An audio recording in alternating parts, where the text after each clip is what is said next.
Hello everyone and welcome back. Now in the previous video we were introduced to Fourier series, which basically was just a formalization of something we've already seen. We saw that these sine and cosine expansions arise very naturally whenever we start looking at solutions to the heat equation with various boundary conditions. Now the general Fourier series that involves both sine and cosine terms comes up whenever we have periodic boundary conditions. But we saw that, say, with Dirichlet conditions, you just get sines. And with Neumann conditions, you just get cosines. The goal of this lecture today is to drill down on those specific series, the sine and the cosine series, and see how they integrate with the Fourier series that we saw in the previous lecture. Let's start by thinking about a function f of x. And let's imagine that it's an odd function. Okay, so you probably remember this from your introductory calculus class. This means that you have this sort of mirror symmetry over x equal to 0. Now, if you remember my lecture on symmetries in dynamical systems, this would mean that you're equivariant with respect to a reflectional symmetry group. But the important aspect of this, first of all, is that if you look at your Fourier expansion from the previous video, your average term, I call that A0. Remember, that was this term right here. Well, you're integrating over a symmetric interval, and you have an odd function. That means that you have just as the odd symmetry guarantees you have just as much area to the left that's below the curve as you do to the right above the curve, sort of generally. And essentially, we know that this will integrate to 0. Similarly, if you look at the other terms in this expansion, the ones that are multiplied against the cosine modes, so cos of n pi x over L. Well, cosine is an even function on this interval. F of x is an odd function. When you multiply an even and an odd function together, you still get an odd function, which means that this also has to integrate to 0. So what that means is that if you take the Fourier expansion of an odd function, you don't get any cosine terms. You get just sine terms, right? So essentially, this tells you that f of x, and I'm going to use this tilde notation because we talked about convergence in the previous video as well. So this just means has Fourier expansion, and in this case, it's just sine modes. Sine n pi x over L. Okay, now we've already seen this expansion though. We saw this expansion whenever we did Dirichlet boundary conditions. These are the sine expansions that one gets whenever we look at solutions to the heat equation whenever you have these fixed boundary conditions. Remember, this was u of 0 is equal to 0 and u of L is equal to 0, right? So the question is, here I'm giving you a function from minus L to L, but typically we had initial conditions for the heat equation that look like this. They were u of x comma 0 is equal to f of x on, and here we had 0 to L. Or you can close or open those boundary conditions as you wish. It doesn't really matter. I drew them open. But the question is, what would the sine series give you? Well, if we do this sort of backwards, the sine series is going to manufacture an odd function for you. So even though you just have a function from 0 to L, the sine series is perfectly valid everywhere. We already talked about the periodic extension in the previous video. That will keep going from L to 2L, 2L to 3L, 3L to 4L, and so on. But now this sine series gives you an artificial odd symmetry. In particular, the sine series, so the sine series gives what's called the odd extension of a function. The odd extension. It artificially makes a function an odd function. So if I just take an initial condition of the heat equation, I get the sine series expansion.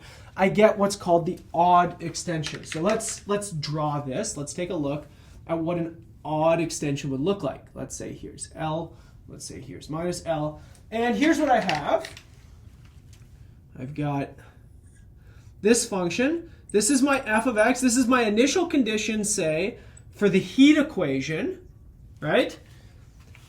And again, it's only given from 0 to L because that's typically how we write the heat equation. But what the sine series expansion does, it artificially will make this thing an odd function. So what it does is it artificially gives the mirror symmetry, and it gives you a function defined from minus L to L now with this odd symmetry. It's sort of mirrored, okay? So this tells you that whenever you take a sine expansion of a function, just like how the original Fourier expansion gives you this artificial periodicity, the sine expansion gives you an artificial odd symmetry in here as well. So let's take a look at a little simple example for a second. F of x is equal to 100, okay, so nothing fancy, on 0 less than or equal to x less than or equal to L. Now here's the important point. The function is only defined between 0 and L, right? It doesn't have to be an odd function, right? This was just for me to show you how you get a sine series. But now all I have to do is provide the function on 0 to L for you, and I can artificially make an odd function out of it by doing this sine series expansion. So in this case, we want 100 to be expanded as a sine series, right? So Bn sine of n pi x over L. And just before we actually do that, let's just draw out what the proper Fourier series would look like here. Let's say here's minus L, here's L. I would like to have 2 full periods, so let's go up to 2L, and let's say this is minus 2L. So what I would have, here's the original function at 100.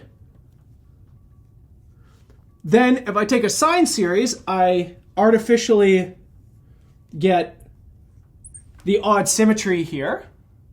But then also this is a Fourier series, so I get periodicity. So that means that I also get that this thing will repeat. So what I've gotten now, sometimes this is called a square wave. It's just a repetition of 100 minus 100, 100 minus 100. The Fourier series gives it this repetition going backwards and forwards in x. The sine component gives you this mirroring here. And if you want to, you could very easily calculate out what these bn's are. You just need to do a little bit of integration. This would be 2 over L. Remember, we gave a formula for these things.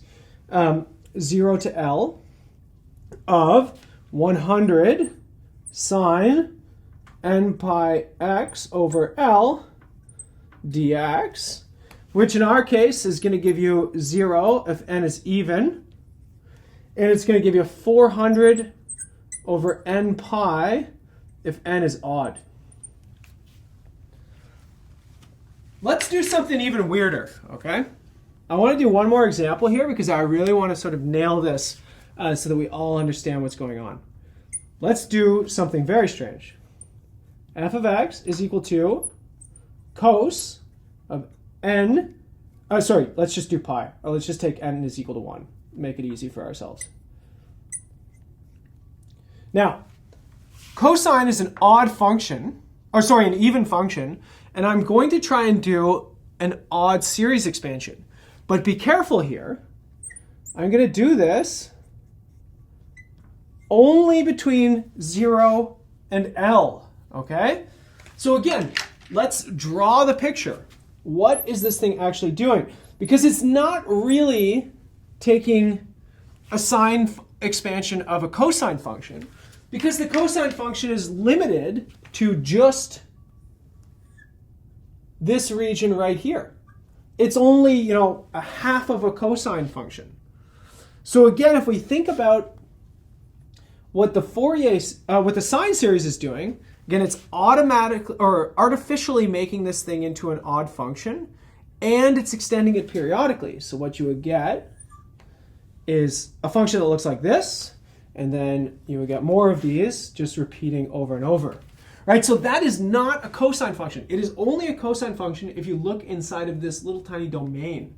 Now, this is something that's typically overlooked whenever you learn calculus or whenever you learn these functions, that functions come with a definition, but they also have to come with a domain. And the domain here is really sort of doing a lot of the heavy lifting. It's saying that it looks like cos of pi x over L, but only between 0 and L. If you did a Fourier sine expansion here, then you don't actually get a cosine function. You get this weird sort of, these little waves. I mean, it almost looks like a tiling that one would have in the back of their kitchen or something like that. But again, you can do the same thing here, right? You can compute the terms in the expansion here. Again, we know how to do this. We've already seen this. And so here you get cos of pi x over L, and then times sine of n pi x over L dx. Now again, this is not over a symmetric interval. It's from 0 to L, so it's not going to be 0 necessarily. But if you wanted to compute this, which I'll leave as an exercise, it gives you 0 if n is odd, and it gives you 4n over pi times n squared minus 1 if n is even. So I'll leave that as an exercise for you to have a little bit of fun with. But really all I'm trying to emphasize here is this odd extension of the function, right? So in the same way that the Fourier series gives you a periodic extension, the sine series gives you an odd extension. Okay, so now let's put on our thinking caps for a second and think about what would happen if I have a cosine expansion. Well, sine is an odd function, so a sine expansion gives you an odd extension. Cosine is an even function, so a cosine expansion should give you an even extension.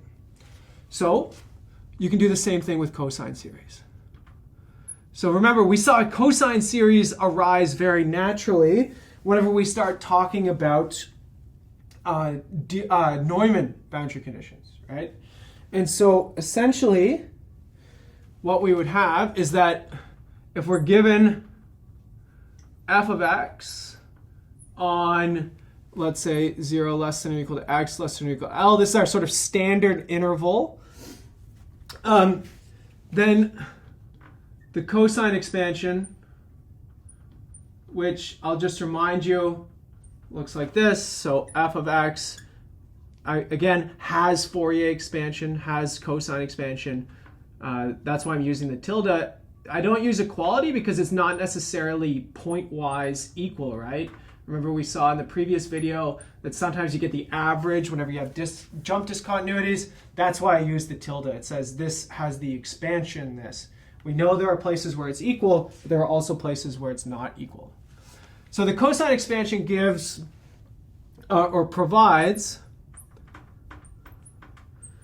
an even extension. An even extension of f of x over, and then it goes over the whole interval. And then because it's now over this minus L to L, it becomes a Fourier expansion. And then because it's a Fourier expansion, you get a periodic extension. So again, let's do a weird example. Okay? Here's my example.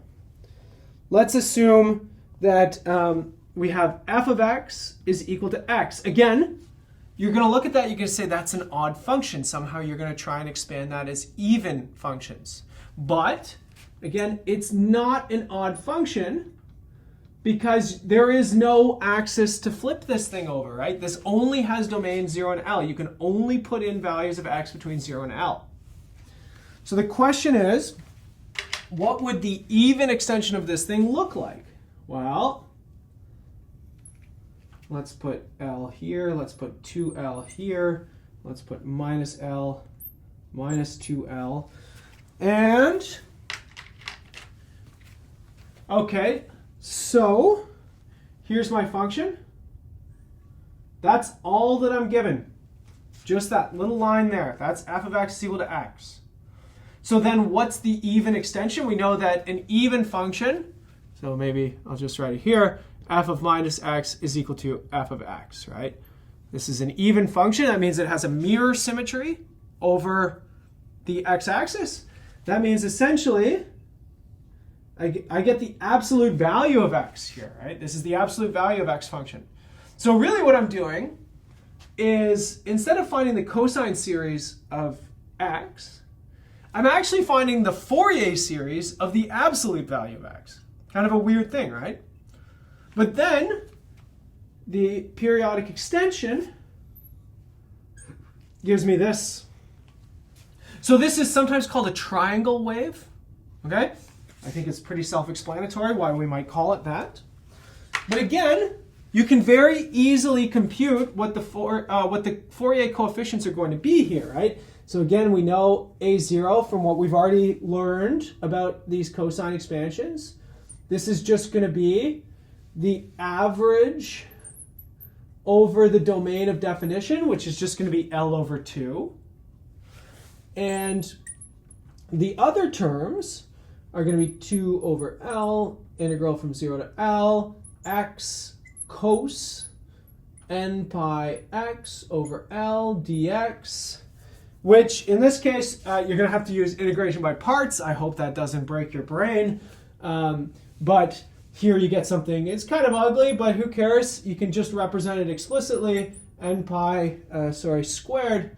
And then you might not be able to read this. I might go over cos of n pi minus 1. Okay, so I probably went over the board there, but it doesn't matter. Throw it into Wolfram if you want. Try or do it as an exercise. Who cares? The fact is that the coefficients exist, and we have basically an even extension of the function f of x. So now let's look at a very, very general aspect of Fourier series. Now that we have that the sine series gives you an odd extension of a function, the cosine series gives you an even extension of a function. Let's actually, let's zoom out for a second. Let's go back to what we learned in the previous video. So, an cos. So here is my general Fourier series. Okay. Now, let's actually think about what we've just seen. We saw, again, this is for x in minus L to L now. Okay, so again, I'm just looking over the whole interval. But what we just saw is that this piece is even, and this piece is odd. So essentially, what we've done is we can always decompose a function into even and odd pieces. And those respective even and odd pieces are the even and odd extensions whenever we start talking about Fourier series, okay? Now, you probably have already seen this, though. We can always write a function in terms of even and odd functions, especially if you've ever taken a class on measure theory, you'll have seen stuff like this. But you can always do this. Let's put some square brackets around it. You can always take any function and write it like this. F of x minus f of minus x. All right, so this is just a little tiny identity, nothing fancy. You can see that I'm adding and subtracting the same thing. I've got f of x over 2. 2 of them gives me f of x back. But this piece, this is an even function now. And this piece is an odd function now. So essentially, if we match things up here, what the cosine series is really giving me is the Fourier series of this piece. And what the sine series is giving me is the Fourier series of this piece. So essentially what we've done is we've decomposed our function into even and odd pieces. And those even and odd pieces just are represented by the cosine or the sine piece of our Fourier series.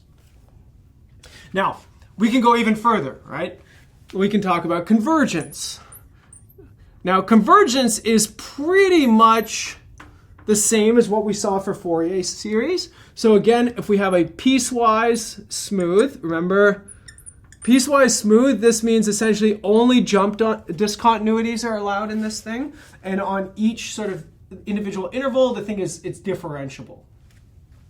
So if we have a piecewise smooth function f of x, the cosine series, the cosine series of f of x is continuous, and it is going to converge to f of x for all x in, we're going to do 0 to L, if and only if f is continuous. Okay? So essentially, I'm saying here, if I have a continuous function on the interval 0 to L, then the cosine series always converges to that thing on 0 to L. Now, we know that it's going to give you an even extension whenever you start looking outside of that. But again, functions only come with their definition, and in this case, or their domain of definition, and in this case, we're only going to think about 0 to L because we're thinking about those PDE applications. Remember, this is a PDE class. That's where all this came from. Now, the sine series is similar. So basically the same for sine series, but there's a subtlety. But this is going to be if and only if f is continuous. Okay, fine. And what is it? We actually have to satisfy the boundary conditions. Okay? So this is an important aspect. So let's zoom out for a second and think about what this means for PDEs, okay? If we're going to handle Neumann boundary conditions, Neumann boundary conditions for the heat equation give you a cosine series. Essentially what this tells you is that if you start with a continuous initial condition, you get a convergent cosine series. All good. Everything is wonderful, right? So all of that theory that we developed where we saw these cosine expansions, it's all good as long as you have a continuous initial condition. Continuous initial condition is not crazy in the real world, right? Temperature distributions are usually continuous. It would be a very strange thing to have discontinuous temperature distributions because temperature is usually a pretty smooth quantity. It varies through space. We have this diffusion equation that describes it, so life is good here. However, if we have Dirichlet boundary conditions, that means that we have fixed the temperatures at the end of the rod to be, say, 0. We've normalized things so that 0 is our temperature at the end of the rods. Then our initial condition needs to be both continuous. Again, we just discussed that. That's fine. But it also has to satisfy those conditions at the endpoints in order for this expansion to make sense as a solution to the heat equation. Which again makes sense, right? If you are fixing the boundaries at 0 for your rod, if you are describing the initial temperature as not adhering to those physical restrictions are that the rod is 0 at the boundaries, then it's not necessarily going to make sense unless you adhere to the physics of the problem. So, of course, today we've gone kind of down the rabbit hole into a sort of theoretical aspect of the sine and cosine series, but the purpose of this, again, is all to understand the heat equation. Now, in the next video, we're going to come back and we're going to look at differentiating these sine and cosine in these Fourier series, and as well as integrating them. Because again, we're doing calculus, right? These are partial differential equations. There are derivatives and integrals involved. And so of course we want to know if we can take derivatives of these things and they still make sense, similar to what you would see maybe with the Taylor series. So I'll see you all in the next video, everybody.